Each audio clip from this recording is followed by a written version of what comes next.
Pada saat reruntuhan bangunan musola ini ambruk, saya melihat ada memang beberapa sosok yang melindungi santri-santri yang sedang melaksanakan ibadah sholat tersebut. Karena adanya perlindungan tersebut, maka korban jiwa yang seharusnya banyak bisa terminimalisir akibat memang adanya suatu perlindungan khusus di situ.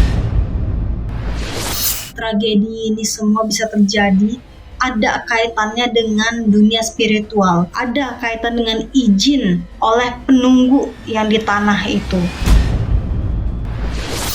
Ada gempa yang lumayan besar nanti di daerah kayak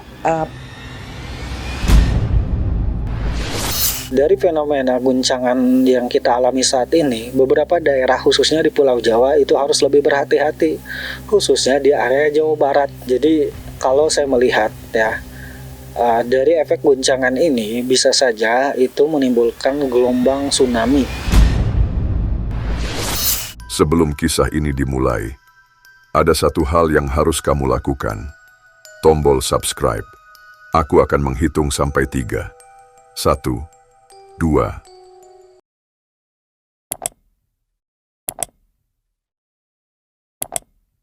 Bagus. Dengan bantuanmu, kita akan mencapai 2 juta subscriber. Sekarang, kita mulai.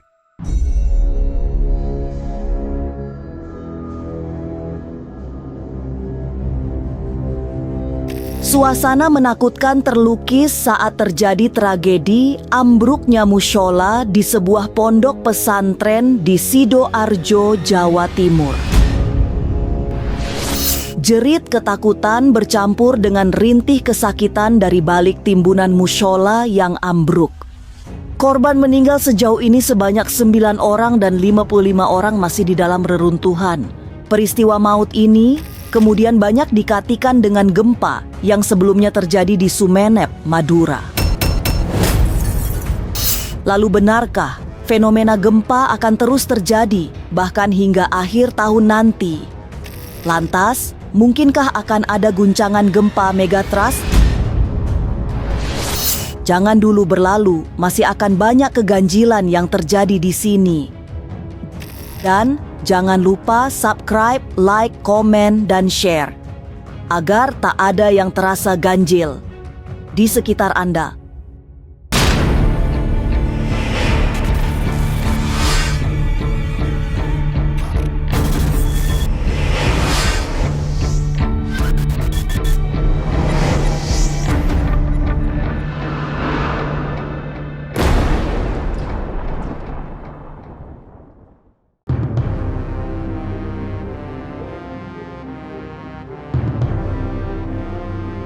Peristiwa tragis, robohnya mushola di sebuah pesantren di Sidoarjo, Jawa Timur memang menjadi duka mendalam.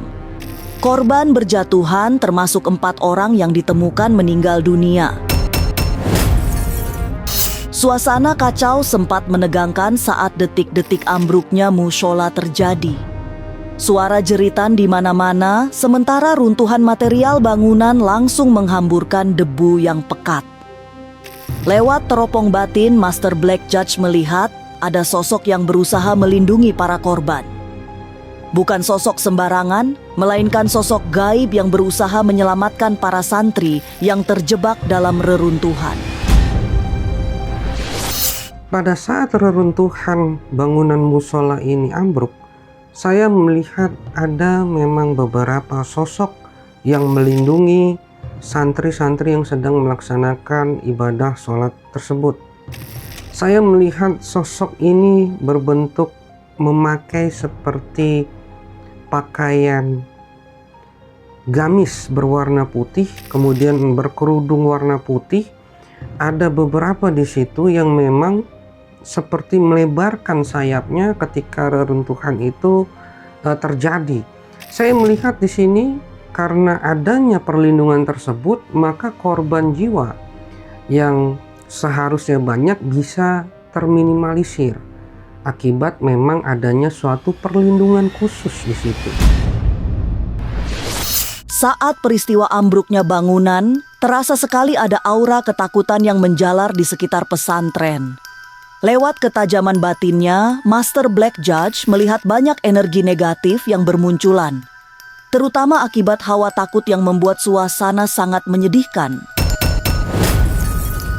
Santri-santri yang menjadi korban robohnya mushola seperti tidak siap sehingga hanya bisa pasrah menghadapi musibah. Saya juga melihat di sini banyak sekali aura ketakutan di situ. Karena ketika mushola itu rubuh ataupun runtuh, saya melihat mereka sedang tidak siap ya. Ketika itu memang sedang beribadah dan belum siap untuk apa yang pada saat itu terjadi. Ketika gemuruh bangunan itu mulai bersuara, mereka ketakutan sekali di situ. Ada yang berusaha untuk keluar dari mushola itu, akan tetapi memang pada saat itu sudah tidak bisa lagi kemana-mana, dan pada akhirnya mereka tertimbun di dalam reruntuhan tersebut. Barangkali benar, robohnya bangunan mushola di sebuah pesantren di Jawa Timur disebabkan faktor-faktor teknis. Tapi tetap saja terselip sisi-sisi mistis yang tidak bisa diabaikan. Dalam pandangan mata batin Madam Eve yang tajam, terlihat ada kemarahan yang sangat besar dari alam gaib yang terganggu. Kemungkinan besar pembangunan mushola tersebut tidak melewati proses spiritual sehingga ada yang terusik. Di sini saya juga vision kalau banyak sekali mereka yang masih minta tolong, namun mereka tuh tidak sadar kalau mereka itu udah gak ada. Dan aku pun lihat ada sosok gaib, cahaya seperti cahaya putih. Saya kira itu malaikat yang menjaga ya di situ ya. Aku melihat juga mereka seperti menunggu mereka yang mau dipanggil. Kalau kita bicara soal gaib, pastinya kita nggak bisa bicara secara masif dalam artian karena kita nggak di tempat tersebut ya. Cuman yang pasti yang kita percaya kalau memang pribadi lepas pribadinya baik, pasti dilindungi sama yang di atas. Dan pastinya kalau kita bicara soal gaib, gimana ya kita bicaranya ya? Yang negatif itu mau sebagaimana tempat serapi-rapinya, pasti setiap tempat itu ada penunggu kan. Nah, tergantung bagaimana kita berinteraksi dari sebelum kejadian itu terjadi, dan setelah kejadian itu terjadi pun, reaksi untuk hal yang gaib ini itu pastinya ada yang merasa ini yang ditunggu kalau yang jahat. Tapi bagaimana yang kalau yang baik tidak akan kena karena dilindungi sama Yang Maha Kuasa. Tidak bisa dihindari, membuat bangunan, termasuk bangunan tempat ibadah, memang tidak boleh sembarangan. Ini tidak hanya berkaitan dengan masalah teknis seperti bahan bangunan hingga hitungan konstruksi, tapi lebih dalam lagi berhubungan dengan hal-hal spiritual. Meminta izin para penunggu gaib di tempat bangunan akan didirikan adalah sebuah keharusan, sebab tujuannya agar semua tetap berada dalam harmoni. Mengabaikan eksistensi sosok gaib adalah awal dari sebuah petaka yang bisa sangat mengerikan. Saya lihat kenapa tragedi ini semua bisa terjadi, ada kaitannya dengan dunia spiritual, yaitu juga artinya ada kaitan dengan izin oleh penunggu yang di tanah itu sebelum membangun sebuah bangunan atau sebuah pesantren. Jadi di sini sebaiknya kalau kita ingin membangun sesuatu, gedung ataupun rumah, ada baiknya harus ada ritual blessings ataupun bisa dibilang selamatan dulu gitu ya, atau minta sebagai izin ke penjaga atau penunggu di tanah itu. Kalau kita bicara izin, gini ya, segala hal yang terjadi di muka bumi ini pastinya itu atas izin yang maha kuasa, betul? Akan tetapi kalau kita bicaranya minta izin atau tidak, namanya ini konteksnya kan tempat ibadah ya. Ya. Nah, karena ini adalah konteksnya tempat ibadah, pastinya kalau niatannya baik dan positif, pastinya akan baik-baik saja. Tapi kembali lagi, musibah, usia, dan bagaimana nanti, itu kita kembalikan ke Yang Maha Kuasa. Karena sedetik hidup kita pun, kita tidak tahu apa yang terjadi. Robohnya mushola di sebuah pesantren di Sidoarjo, Jawa Timur menjadi duka yang mendalam bagi keluarga santri dan juga masyarakat Indonesia. Tapi robohnya tempat ibadah itu bukan sebatas musibah, tapi pertanda adanya bencana alam yang lebih besar. Lalu benarkah fenomena gempa akan banyak mengguncang Indonesia? Jangan kemana-mana, tetap subscribe, like, share, dan komen agar tak ada yang terasa ganjil di sekitar Anda.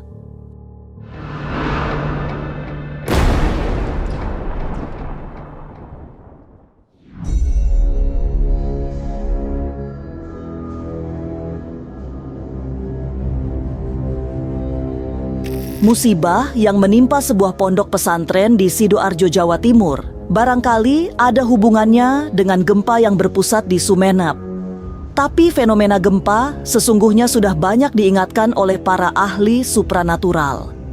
Dan Nyai Dewi Rantian kembali mengingatkan bahwa gempa masih akan terus terjadi. Beberapa daerah yang rawan bencana akan mengalami guncangan besar, mulai dari Madura, Nusa Tenggara Timur, hingga Palu di Sulawesi Tengah. Ada gempa yang lumayan besar nanti. Kalau saya lihat sih, kalau dibilang di daerah Pulau Jawa mungkin akan ada dampak di Jawa, Pulau Jawa ada. Tapi yang intinya nanti tuh di daerah kayak Palu, NTT, kayak gitu-gitu. Kalau gempa takutnya ada longsor. Satu, kedua lagi kalau banjir ya pasti akan masih ada nanti di akhir-akhir tahun lah ya, ada banjir lagi. Nyai Dewi tidak hanya meramal akan ada gempa besar yang terjadi, tapi juga melihat tanda-tanda kobaran api yang sangat besar. Semua itu dimungkinkan karena bumi sedang memasuki shio dengan karakter api. Kondisinya semakin memprihatinkan karena anomali cuaca juga terus terjadi, sehingga mengakibatkan banyak bencana yang tak terduga. Api sangat besar karena kita mau masuk di tahun kayu, mau masuk tahun api. Jadi energi api itu sangat besar. Jadi hutan lindung hati-hati banget, kayak kebun-kebun kelapa sawit takutnya ada yang terbakar kan kayak gitu. Takutnya malah ada dampak untuk masyarakat. Cuaca lebih panas. Keadaan iklim juga nggak normal. Ya banyak banget. Sekarang tuh banyak banget musibah. Tapi kita berdoa ya, semoga kita itu terjauhi daripada musibah, malapetaka, malah bencana, daripada kesialan. Semoga kita diberkati oleh para leluhur, oleh Tuhan, supaya kita diberkati semua. Tidak hanya Nyai Dewi Rantian yang sudah membaca akan terjadi gempa besar. Paranormal Ki Reman Sancang juga sudah memberikan ciri-ciri terjadinya guncangan hebat. Malah, sebelum muncul peristiwa gempa di Sumenep, Ki Reman memberikan ciri khusus bahwa gempa akan terjadi di malam hari. Saya sudah mendapatkan ciri-ciri 1 hari sebelumnya, kayak gitu. Jadi ciri-ciri yang dimana memang sebuah bencana alam itu akan lebih besar dari apa yang tadi malam terjadi, kayak gitu. Dan itu merupakan sebuah tanda ciri secara spiritual, mengingatkan, mengelingkan agar manusia, kita semua ingat menjelang akhir tahun, guncangan ataupun fenomena-fenomena gempa yang akan terjadi akan lebih besar dan lebih banyak daripada hari ini yang kita alami. Tapi benarkah akan terjadi gempa megatrust? Mengapa masyarakat di Provinsi Jawa Barat harus meningkatkan kehati-hatiannya? Jangan kemana-mana, tetap subscribe, like, share, dan komen, agar tak ada yang terasa ganjil di sekitar Anda.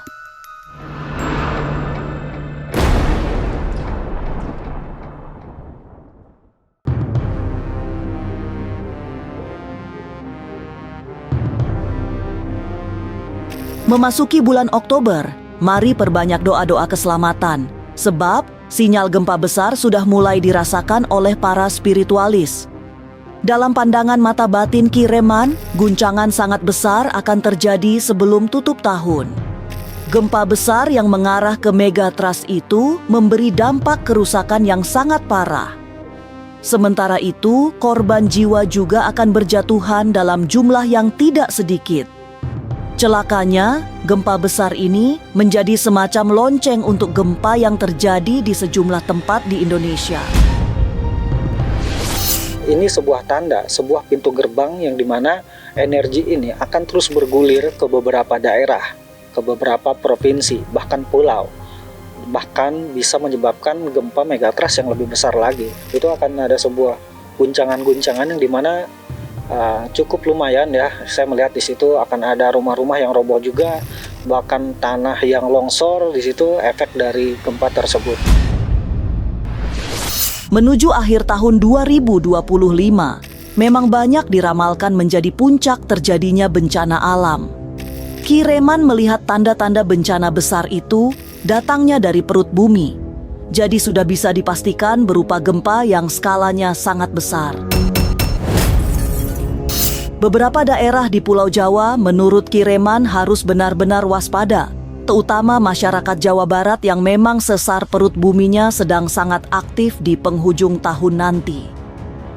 Tapi yang lebih menakutkan lagi, sesar di sepanjang Jawa Barat yang aktif akan memicu sesar lain untuk ikut bergerak aktif. Tentunya kalau kita melihat merujuk ke akhir tahun, sudah pasti perkiraan di awal-awal minggu-minggu awal bulan Desember 2025 itu akan ada sebuah fenomena yang lebih besar lagi dari yang hari ini kita alami.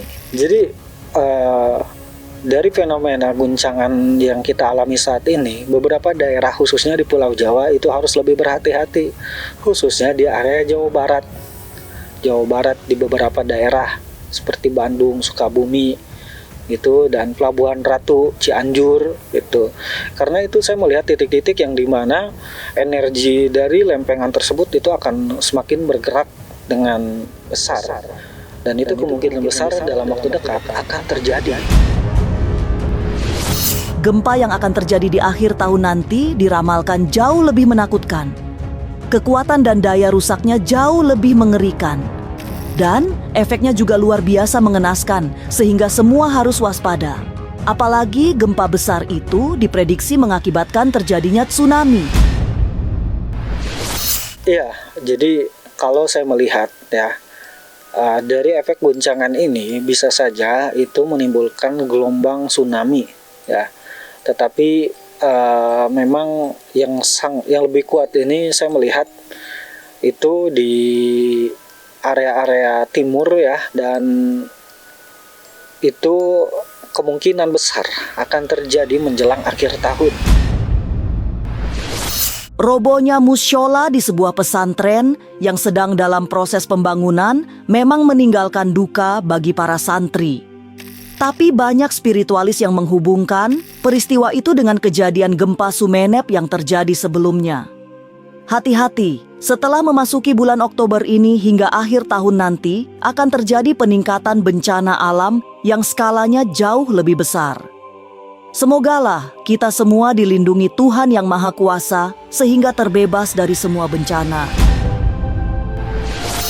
Inilah ganjil yang akan menguak berbagai misteri di alam nyata dan tak kasat mata. Sampai jumpa pada episode selanjutnya dengan kisah-kisah ganjil. Setiap hari Senin, Kamis, dan Jumat pukul 5 sore. Tapi sebelumnya, jangan lupa subscribe, like, share, dan komen. Agar tak ada yang terasa ganjil di sekitar Anda.